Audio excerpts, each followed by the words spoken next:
right, good morning everyone. Thank you for coming to the presentation today. We are here at the Closet Summit for Nashville 2025. My name is Adam Cohen. I'm the founder of Nashville Advertising, and the topic that we will be discussing today is called the Digital Edge, where we're going to discuss specifically how closet designers can thrive on social media. Your social media today is essentially your digital showroom. There are many closet designers out there that don't have a showroom. Some do, some don't. But your website, Instagram, Facebook, any of your Pinterest, TikTok, any of your social platforms are essentially ways that people can get a much deeper insight onto the type of work that you can provide and get a sense of what they can expect if you work in their home. And primarily our conversation today is going to focus on how to turn those views on pictures into actual leads and sales and revenue for your business. The reason that social media matters and why social media is so important is because today more than 76% of consumers make a purchase before making it, or after they see somebody online through social media. The percentages here are 44% after they saw a social media image actually bought online. Another 21% actually bought in store after seeing some of your online content. And only about 14% didn't actually end up buying, but then 11% bought immediately. So it's more and more important than it ever was before to be seen digitally in multiple different avenues as opposed to the traditional methods of the past. In today's economy, the modern customer journey is significantly different than it was before. You want to make sure that you're seen through brand awareness and different interests, and there's various different ways that you can do that. This includes social advertising, search advertising, traditional media, YouTube, emails, text messages. All of these different ways that people are trying to get touch points are gonna be how consumers initially see you the first time. And then after that, people are gonna take it a step further. It doesn't mean that the first time they see you that they're gonna react.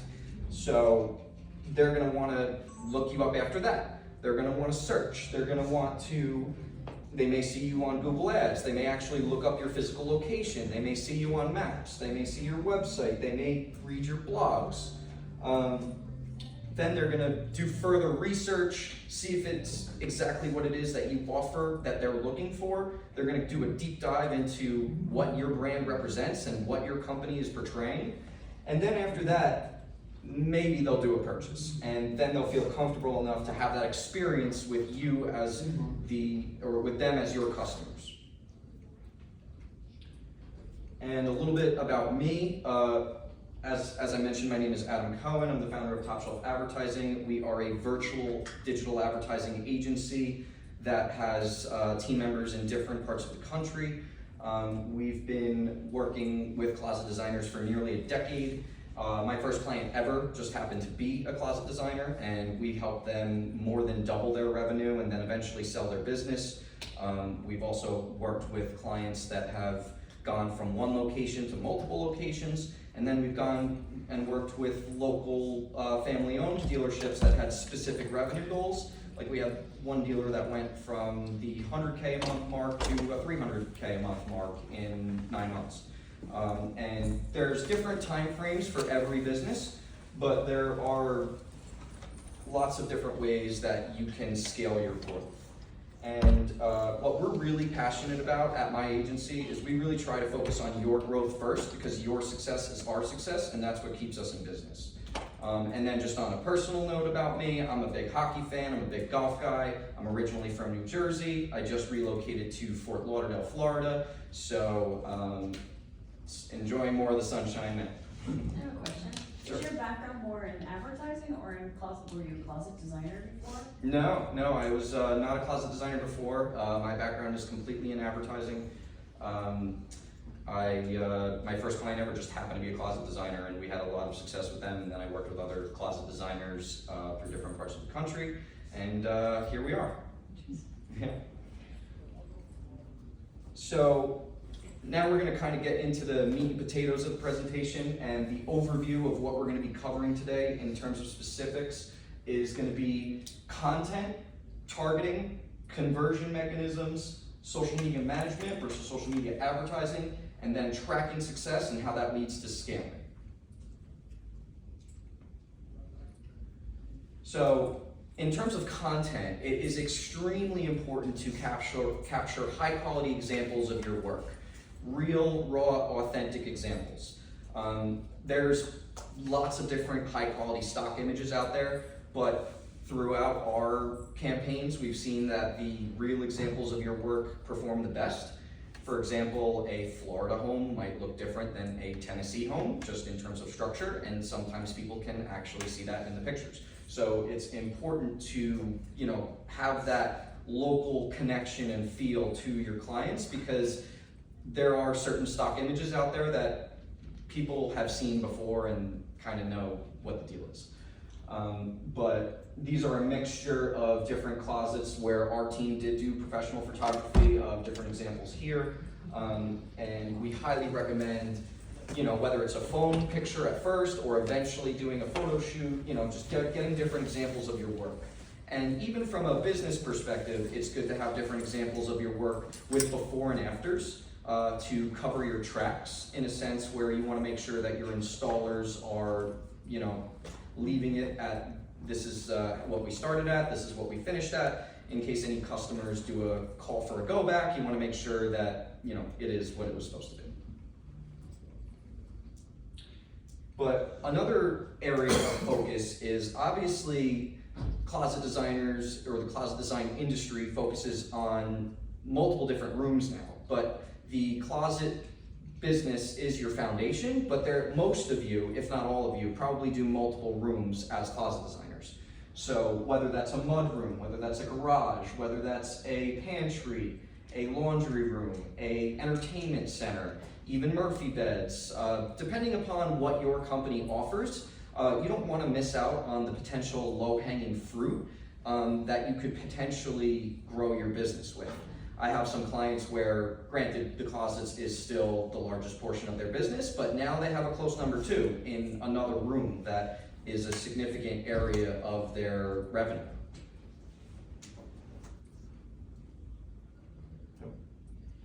Okay, so I have to do some clicking around here. Let's see if this works. Now, there's different ways to display your work online. The first image on the left here is a reach-in closet, where we want to make sure that there's just standard images. We just talked about that. This could be a professional image from a photographer. This could be something on your phone. Doesn't really matter, but there are standard singular image ads that we've seen convert and drive leads and drive sales. But a next step above that,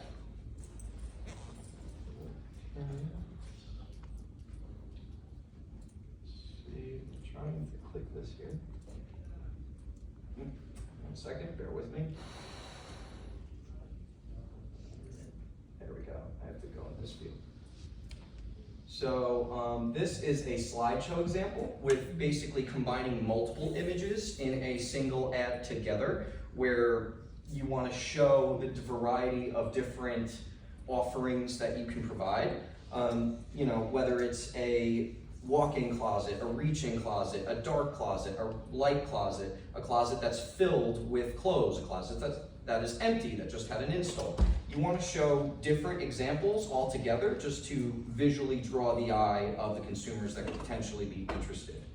So there's essentially images, slideshows, and on the right we also have a video. So this is a professional video of the same closet on the left, of a reach-in closet. I did not know what kind of volume we were working with, so there is no volume on this ad, but it is always encouraged to, have some music or a voiceover with a script. That's something that we could help develop. We usually create an animated version of your logo to have a professional pop and make sure that people remember who your company is. But essentially, between images, slideshows, and videos, those are the 3 different ways that you can display your work to get you more leads and more opportunities to grow your business and gain more customers. We see that video has the, by far, best response, but it is also the most tedious to get examples of. So we understand that, but even if you do get the time or the willingness of the customer to allow you back into their home and just do a quick pan of the work that you've done in a nice organized closet, it can go a long way in terms of the return that you can get from the work that you've already done. But all of these work, it's just a matter of, images do get some conversions, slideshows get a little bit more, videos typically get the most. But depending upon the actual images and videos and creatives that you have, the quality will dictate how good the response is that you receive. Let's see if I can go back here. All right, this is the last one where I gotta click around. So here's an example of a phone quality video. This is actually an ad that we used before. This is a very, very simple ad, and this is why I'm displaying it. This is an empty closet. This is a phone video. I believe it was an iPhone, I'm not positive, but they just did a simple pan of an empty closet. This is all they could get. The project was completed. And this actually drove a good amount of volume, and we were able to track and drill down how many leads and how much revenue and where those leads came from, which we'll get to that in a minute. But essentially, phone video, if that's all you can get, it's still good enough. And when you can eventually get to a professional quality video where you can get all of the footage that you would need, you can upgrade to that when the customer is willing to, provide that to you. So we'll pull over to an example here. And you can see the difference just in terms of visuals between a phone video versus a professional quality video. Obviously there's no sound on this, but as mentioned before, definitely incorporating music, a voiceover, animated logo, really getting a chance to hone in on the fine details is something that can give that customer the imagination to visualize what is it that I can get if I work with this company. It needs to show that wow factor, that thing of why should we do the work in their home? You got a question? Yeah, is the phone video enough and better than most images? Because you're saying how video is so important. Because most people, a phone video is attainable, next week. Professional video, it's like, oh man, who are we gonna hire and all that. So is a phone video enough to get started? It is. But in comparison to images versus phone video, definitely depends on the quality. It's more so the quality of lighting and or the quality of the room, if it's messy or if it's clean. So it does depend on each specific example, but generally speaking, if you can get a phone video, you have a couple images, I would go for it. Could you take multiple phone videos? A customer sends you multiple phone videos. Could you compile that into a more professional looking voiceover video? Yes, you can. I know the lighting is an issue, but potentially, but if you've got 10 different shots of 10 different videos of 10 different closets, you should be able to pick and choose certain aspects of that video to put into a more professional video, correct? Correct, Okay. yes. In that scenario, obviously videographers, we have some in the room here that I think they would be willing to assist with something like that, editing in a professional way where it kind of flows seamlessly. The only thing I would advise in that scenario is make sure that they're all in the same format, because if they're in different formats, then it's just gonna look a little clunky, and we wanna make sure that everything looks smooth and seamless and professional, even if they are phone videos only. So I have a question. I have a lot of the first videos, but not the second. How hard is it to convince the clients to do the second video? Have someone professional come in and video their stuff?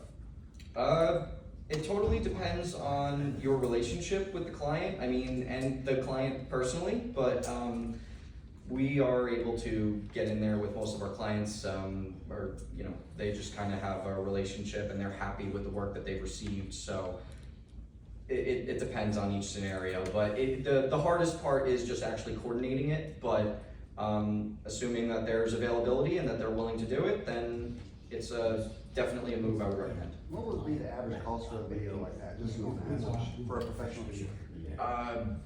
Depends on how much you're doing. It depends on who you're hiring, where they're coming from. There's a lot of what ifs in that particular scenario. If you were if you were hiring somebody local, it would likely be a little more cost efficient. If you're doing it in the same day, as opposed to like 2 or 3 separate days, it'll probably also be more cost efficient as well. But that varies case by case, and that's something I could talk to you about off the presentation, depending upon what you're looking for. We do have somebody we could recommend here specifically. All right, let's go back into slideshow mode here. Nope.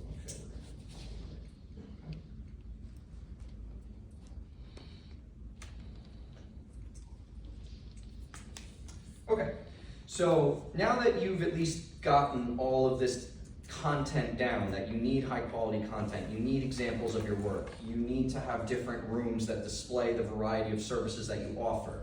There's different strategies of ways that you can put out this content on your different channels. So there are what we just talked about, portfolio images, examples of your work, high quality projects that really give that wow factor, right? That's one type of content that you can create. Another different type of content that can be created is behind the scenes of a design, or a day in the life of a designer, different things that people wouldn't necessarily think about. Client testimonials, if somebody's willing to speak about how much they enjoyed the work that you provided, that's always a great example of something you can showcase. Tips and education on the industry. I could also even include trends on there, especially if there's a certain color that's in, if there's a certain material or product that you see is more popular at the time. I would definitely recommend showcasing those different examples in your content that you're putting out on social media. But one thing I'd like to emphasize is that during the content process, you do not want this to be, you need to essentially focus on your business while doing all this content, right? And the best way to make the most of your time and be efficient about it is to get a content calendar. This is something that our agency uses, but there's plenty of them out there. This is something that you can do yourself. I know Meta in particular, they have their own internal Facebook, Instagram content calendar. It's not the best one out there, but it does get the job done. There's others out there. There's things like Hootsuite, Sendable, HubSpot. There's tons and tons of content calendars out there.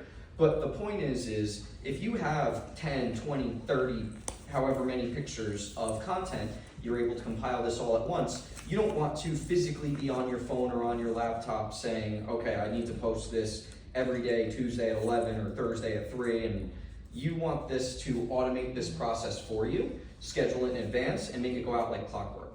So what we'll typically do in this type of scenario is we'll make sure that maybe there's a closet going out on Monday, a Murphy bed going out on Tuesday, a garage going out on Wednesday, maybe a trend post on Thursday, maybe a client testimonial on Friday. Whatever the order is, you want to show some variety and you want to schedule it in advance so that you can focus on your business of actually getting more business, doing more installs, and the actual process of being a closet designer while the marketing is just reinforcing the work that you do and the quality that you provide. Question. Once you start using this content calendar and putting things out on a regular basis, how quickly do you see results?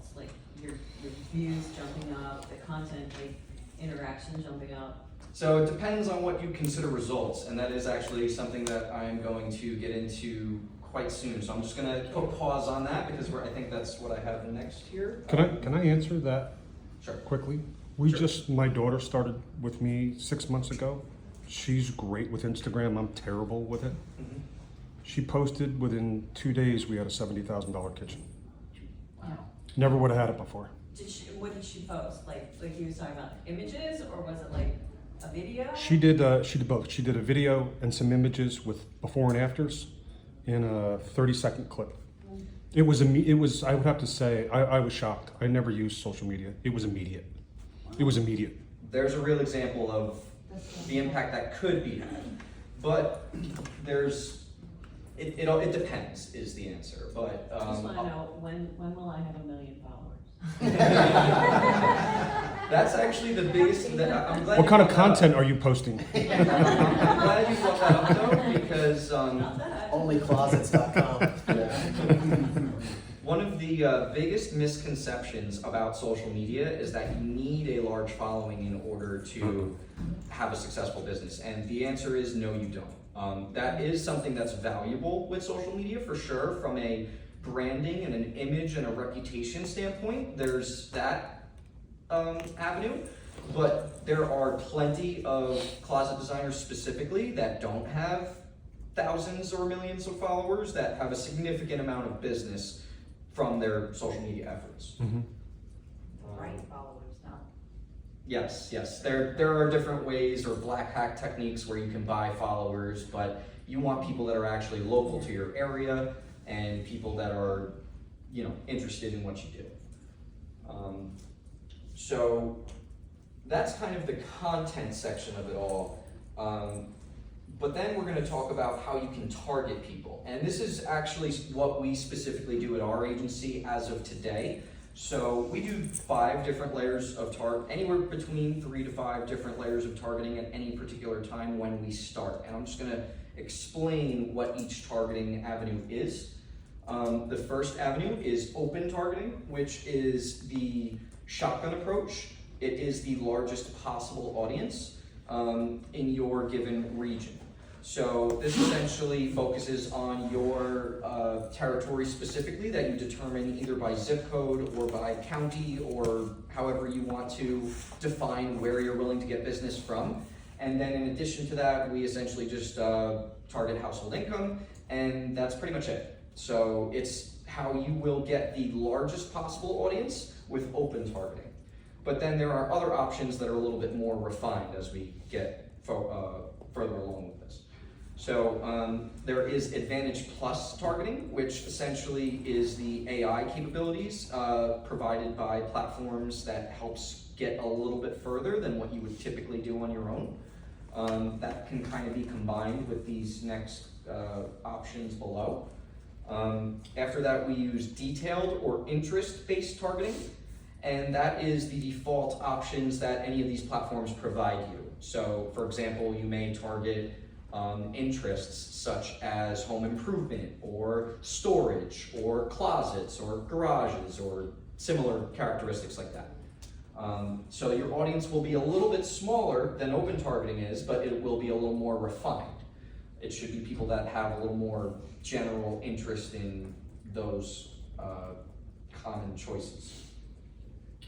Then we have lookalike targeting, which is very, very important as you grow your company. The way that you do lookalike targeting is you can essentially, with any of the platforms out there on social, you can put in your customer list with things like name, email, phone number, zip code, address, whatever. There's a lot of different categories they ask for. Those are the big ones that you essentially need. The more data that you have, the better it is. But the lookalike targeting will find people that are similar to people that have already worked with you or bought from you in the past. So essentially, they will find people with similar characteristics to your prior customers and hopefully get more customers that are similar in terms of their buying patterns and demographics. And then finally, we talked about this a little bit with the modern customer journey, but we also do retargeting. And what retargeting is essentially politely re-engaging people that have already expressed some level of interest in your company. And that means they've either watched your videos, they've went to your website, they've been to your social channels, whatever they are. They've already checked you out in one way or another, and essentially they might not react the first time. They might need to, maybe they were just doing research, maybe they were interested, maybe it just caught their eye and they're like, what is this? I don't really know if I need this right now. Maybe the timing's not right, I know I need this, but it could be, you know, just a timing thing. So essentially these ads will re-engage and follow these consumers that have all for anywhere from on your website, you can follow anyone that's engaged on your website for the last 6 months. You can do that anyone that's been on your social platforms within the last year. So this is a way to essentially get people who did not react the first time to say, if you weren't ready the first time, we're still here and ready to provide that service to you if needed. How do you get the people who are having conversations about closets to start getting your ads to pop up? Well, the trick is a lot of people think that it's, I mean, who knows, maybe they are experimenting with voice recognition now, but they typically will have clicked on something closet related first. Maybe they clicked on a website, maybe they clicked on a search term, or maybe they clicked on something similar within their activity, and that's how they are able to re-engage those people. So they're not listening? I can't confirm nor deny. Technically, no, but Seems like they are. So those are the different types of targeting when it comes to the paid advertising. But when you're running paid advertising, which is something we're gonna talk about the differences of a regular post versus paid ads in a minute. But this is a little bit outside but connected to the social media space, is we wanna make sure that your website is a conversion mechanism.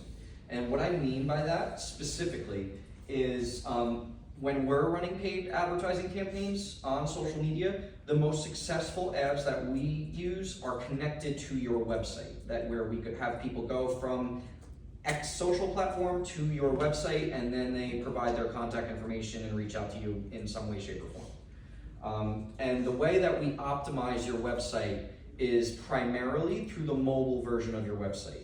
80% of users will react on the phone first. So yes, it's important to optimize the desktop version as well, but we do it with a mobile first approach where we make sure that it's super easy for somebody to either A, pick up the phone and call you, or B, fill out a form submission with your name, email, phone number, zip code in order to provide their contact information and make that service happen, or that opportunity happen so that you can provide that service to that potential customer.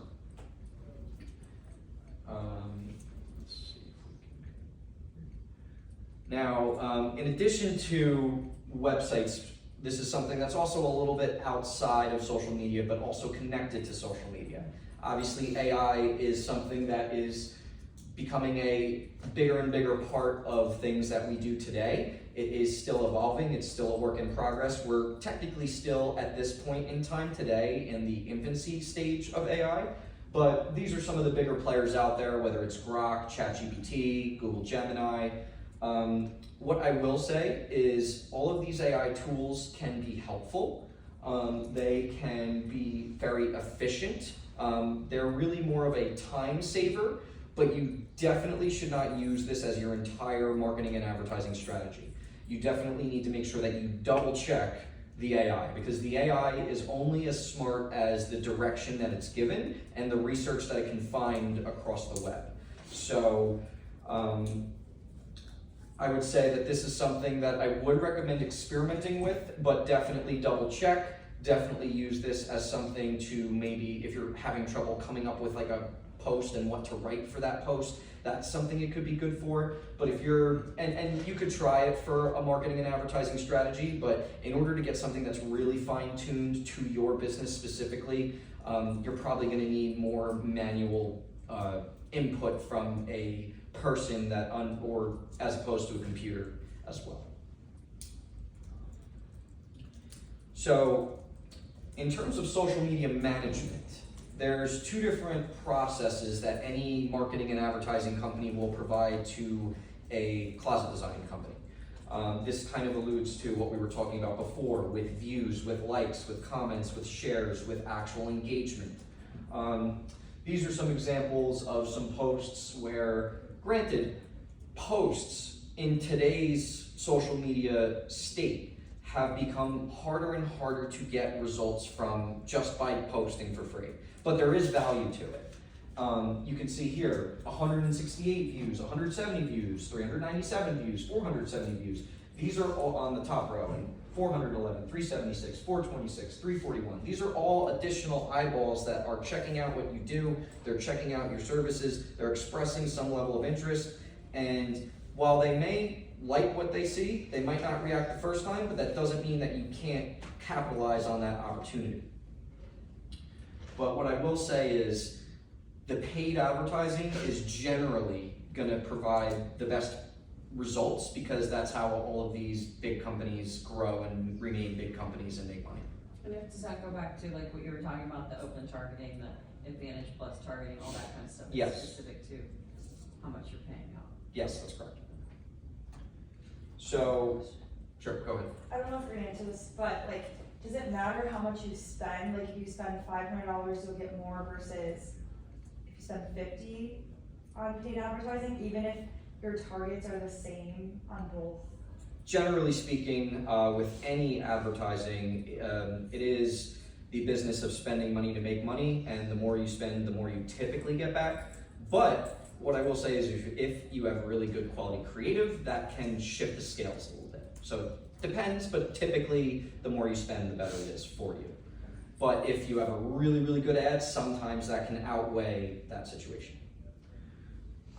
Like in this particular example, we're just talking about Meta in this situation because that is the most commonly used for the closet design industry specifically, because they have the best targeting when it comes to local and family-owned businesses. The TikToks of the world, the Pinterests of the world, you can get some results from that as well, but what we've seen from our agency is that the closet designers get the best bang for their buck through Meta based on the targeting parameters and the users that are on there today. That may change at some other point, but that's what we're seeing as of now.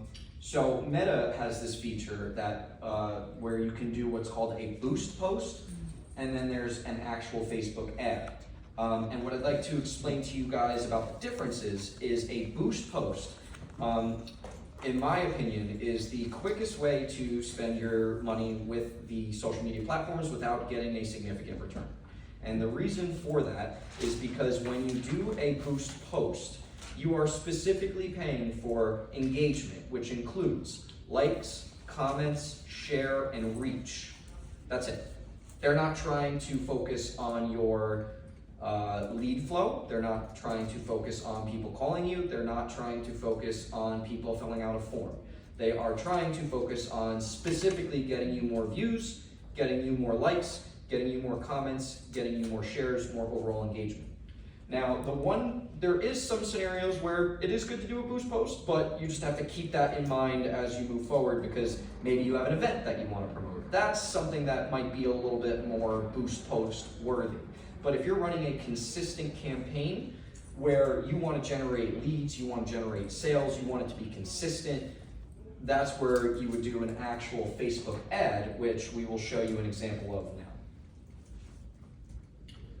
So this particular example is social media advertising on Meta. All of the other platforms have this as well, but granted, Meta has delivered the most for closet designers specifically.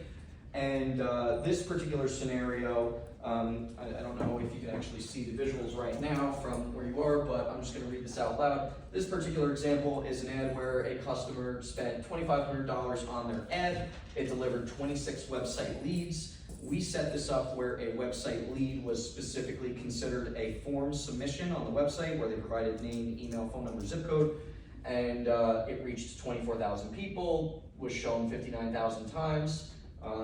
And their cost per result was $96.15. Another example below, same thing, but with 24 leads, and they had an average cost per lead of $24.17. So your results are going to vary over time. There are going to be some months and volume where there are some that are a little bit stronger than others. Maybe it's off by a couple, maybe it's a little bit more, maybe it's a little bit less, but it's now something that you can make tangible. You can actually see, I got 26 leads. Did it help my business grow? Did I close these jobs? That's the next question, is am I making the most of these opportunities, and are these opportunities legitimate? So what we do is we have different types of software that we use in our agency where we will track the form submissions and the phone calls specifically. So as you can see here, this particular example, Facebook ads delivered the most results. They had 74 total form submissions and 70 first-time form submissions. So in this scenario, we're able to see if it's a repeat or a first-time opportunity. You also, in this software that we use, we can click on it and break it down on an individual basis where we say, John Smith came from Instagram Thursday at 3 o'clock, and he wrote a message saying he's interested in a walk-in closet consultation. Then we want to take it a step further and see what was that next step. But in addition to that, we can also track your other sources as well. It's very, very important to not only track your social campaigns. We want to track everything that you do just so that you can focus on your business in its totality. We want to make sure that whether you're getting business from Google, whether you're getting business from direct, people that already knew who you were, that typed in your name directly, whether it's Facebook, whether it's something else completely. We want to make sure that you can get full visibility so that you can invest in the proper areas of your business to grow and scale sufficiently over time. Do you do like A/B testing? Yes. Yes, when needed, yes.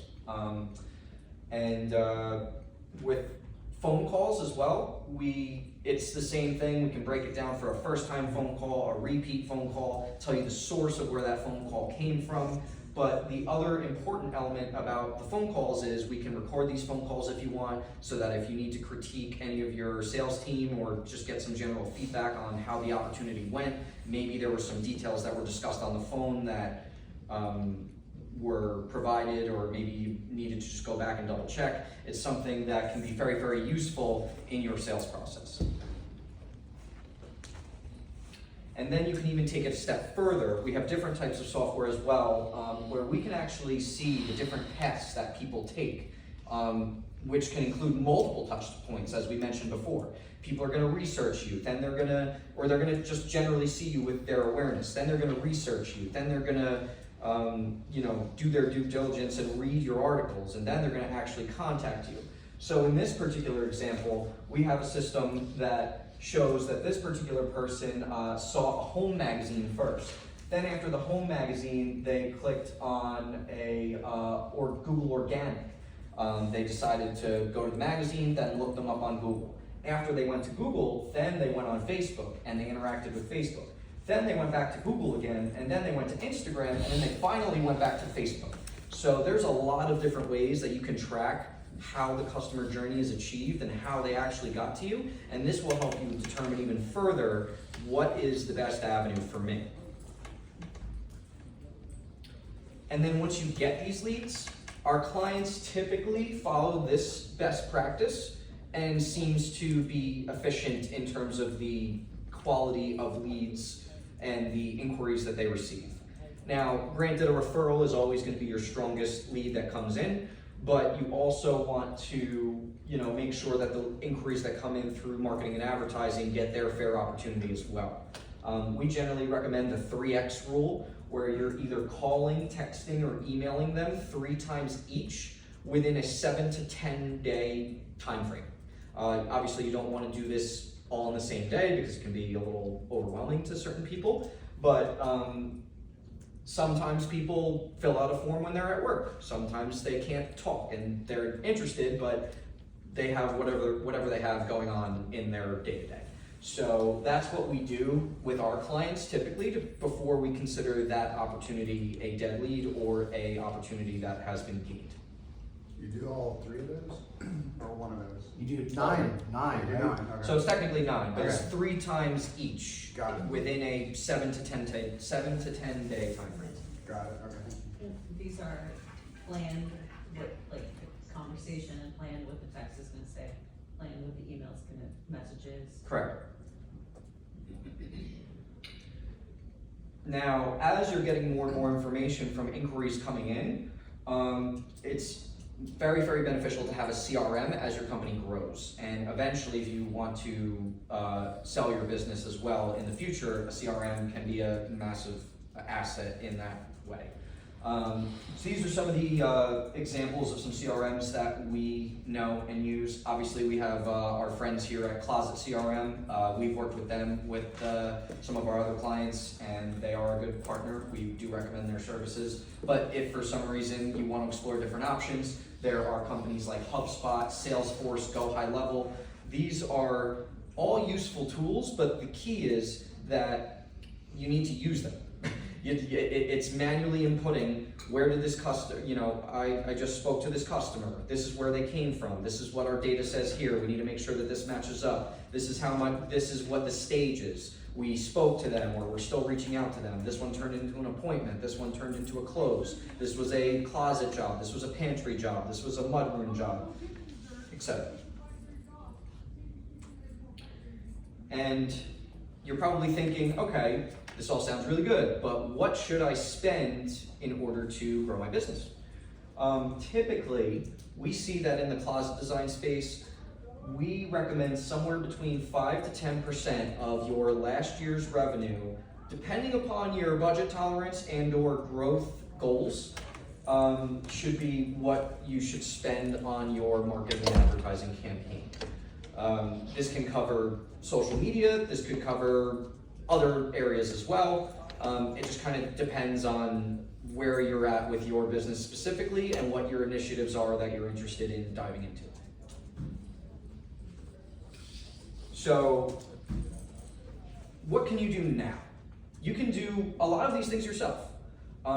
You can take action with creating content, getting examples of your work, setting up some targeted campaigns. This is technically all stuff that you can do yourself. You can track, you can get different softwares, you can get different CRMs, you can track the leads, you can track the sources. But we know that there's only so many hours of the day. You want to focus on the actual business itself. So you want to make sure that you have time to grow efficiently and delegate when necessary. And if you're looking for ways to outsource, then we are partners to help you focus on your business and help you focus on your day-to-day while we focus on our business, which is advertising. Your business is closet design. We want you to be designing closets. So, in terms of results, which we talked about earlier, we want to generate meaningful results. We want to make sure that not only do you get new leads, which is where a lot of companies just say, oh, you got a lead. I want to know what happened to that lead. Did that lead turn into an appointment? Did that appointment turn into actual sales and revenue? Our agency specifically talks about ways to, it's in communication with your team and based on the feedback that your company provides us. And obviously you could do this yourself internally, but we want to make sure that the opportunities that you're getting turn into results, because otherwise it's not a worthy investment for your business. What is a worthy investment for your business and a way to evaluate that is this slide here. So I'm going to stand over here for this one because we have some very specific examples. This particular example over here in the top left shows different appointments made, different jobs sold, calls and leads that were out of service area, calls that just had no record for whatever reason, spoken to, no appointment, and then just missed calls. So in this particular scenario, there were 81 pending appointments, there were 62 closed jobs, there were 14 that were considered out of their area, there were 21 that there was no record, somehow didn't get through, and then there were 17 that were spoken to but wasn't a good fit. And this is where you can get as granular and detailed as possible within your business efforts. So we have 3 different evaluations here, and then there's a 4th one, which is the most important, that's not on here. So we are evaluating in this scenario a $2,000 a month spend across the board. First, we're doing an evaluation based on January, February, March, April, all through the first 3 quarters. This particular example, they had $18,000 in ad spend, which delivered 222 leads. Out of those 222 leads, you divide those two numbers, you do the math, that's $81.08 cost per lead, which is really good, right? But now we're gonna take it a step further. We're gonna go to a cost per appointment, because just because it's a lead doesn't mean it's a good lead. We wanna make sure these leads are good. We figure out how many of those 222 turned into an actual appointment. 222, same number, same ad spend, turned into 81 official appointments in the customer's home. That's a $222.22 cost per lead, a little bit more expensive, but a little bit more qualified. So that's more of a number in terms of evaluation. The final metric on this slide is the actual cost per close. So same ad spend, 62 closes out of 81. That's a pretty good ratio on appointment ratio, right? But your overall cost per close from your $18,000 investment is $290.32. Now, based on what you guys do in the closet design industry, you have to make this evaluation. Is the $290.32 per close worth it to me? You guys typically sell something that costs thousands of dollars. I'd say an average of, I don't know, an average closet might be like $5 grand-ish, maybe more, maybe less, depending on the bells and whistles. But it's gonna typically provide you a return based on 1 or 2 closes, as long as it's a big enough job. And if you're getting 62 on an $18,000 spend, you're getting a pretty significant return. But the one thing that I can't show for privacy reasons in this example, but that you guys can do to take it a step further is you can actually look at all 62 of those closes, look up the names, and actually say how much revenue was generated from these specific 62 closes. And that gives you your real answer on your best return on your investment.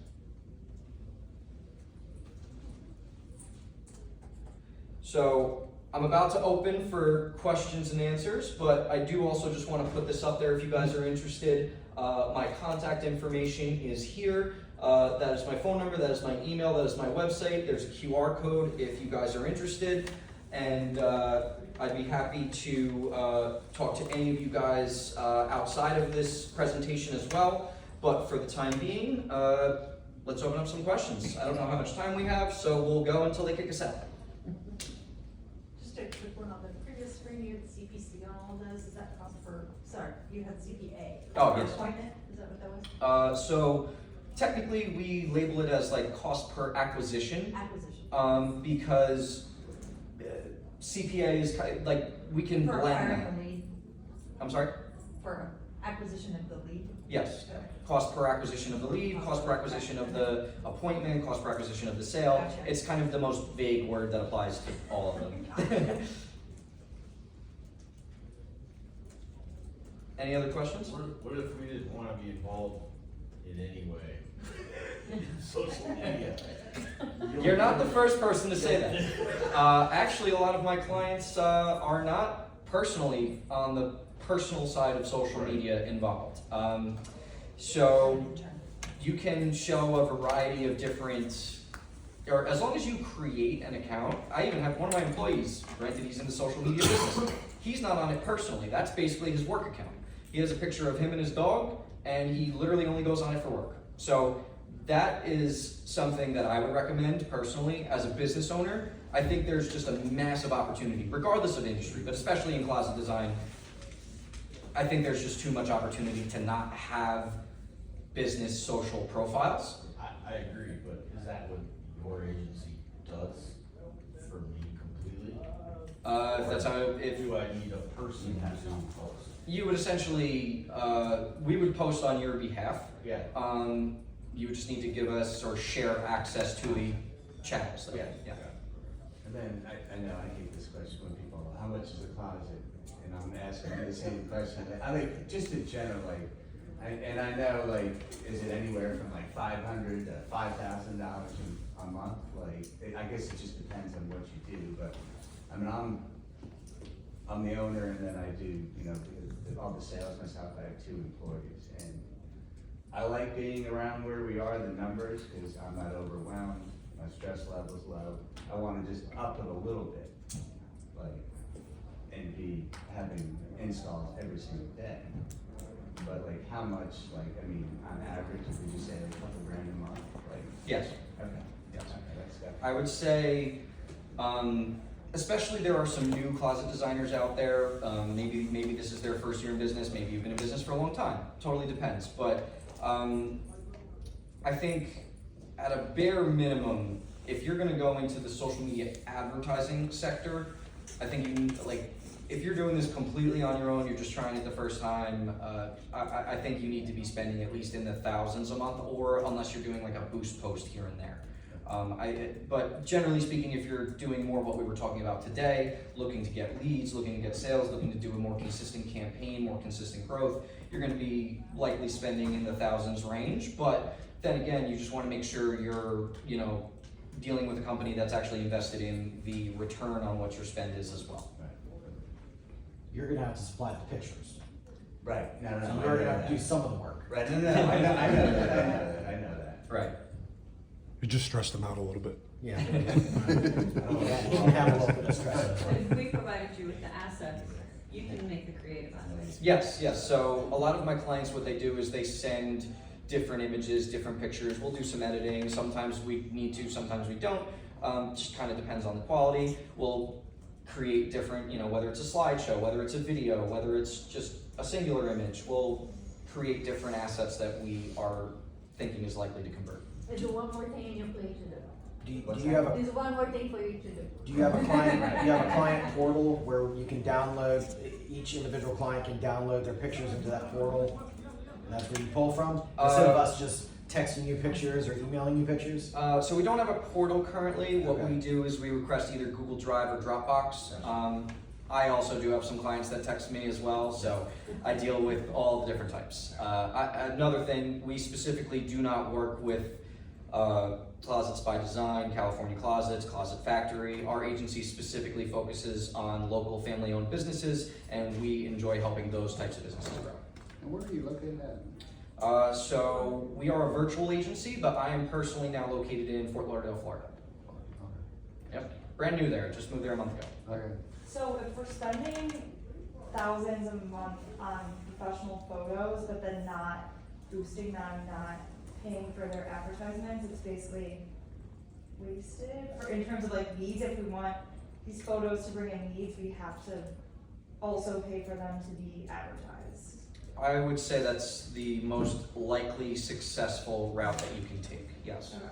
In that type of scenario, and I've had this with plenty of clients, sometimes we'll start our before we even start a campaign, we'll do a photo video shoot. And then we'll have more assets to work with from a photo video perspective, and after you have these high quality photos, after you have these high quality videos, then the money that you spend on advertising after that is going to go much further. And that's when we do all those evaluations that we saw before. We want to know what type of leads are we receiving? Where are these leads coming from? What did these leads turn into? And then the reason that you spend that kind of money makes a lot more sense from what's generated in return. Right.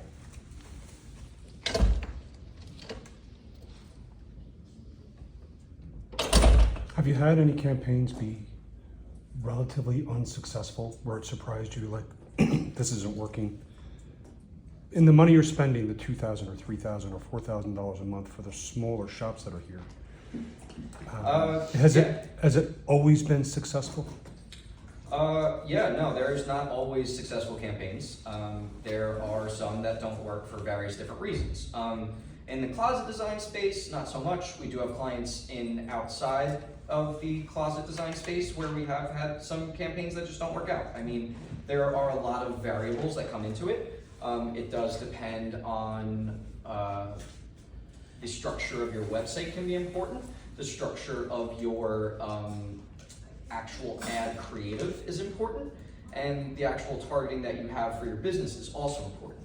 So, you know, but depending upon how you operate, I mean, Right. So there's a lot of variables, but generally speaking, we've been in business for 10 years. We have tons of examples of successful campaigns on our website. Are they 100% successful? No, but that's why, because, you know, there's so many different areas that need to be done well in order for it to work properly. We've essentially created a system for your industry that, I mean, our success rate is very high. Okay, good. So, cool. All right, well, Thank any you. other questions? If not, just, thank you guys. And if you have any other questions at any time, obviously I gave out my card and my information's up here. I'm pretty responsive via email and or phone. So I hope this was some valuable information for you, and I hope this is something that can give you an actionable plan today to help your business grow. Thank you. Yeah.